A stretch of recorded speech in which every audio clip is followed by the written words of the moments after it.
Hi there, my name is George and I am the Head of Customer Success for Clientshare.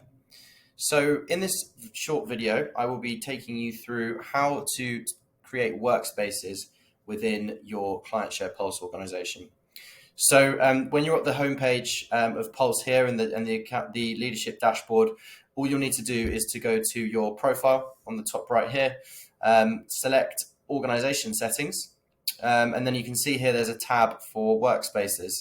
So once that opens, you can see I've already created a lot of workspaces in the past, but very simply, I just select the Add Workspace button. I add the logo for the workspace, type the name of the workspace. I can then add any users that have already signed up that need access to the workspace as an admin. I can add any senior managers as part of that workspace as well. And then we'll also be able to invite account managers and add account managers once that workspace has been created. So I hope you found this video useful. Please do let me know if you have any questions. I'll be more than happy to help.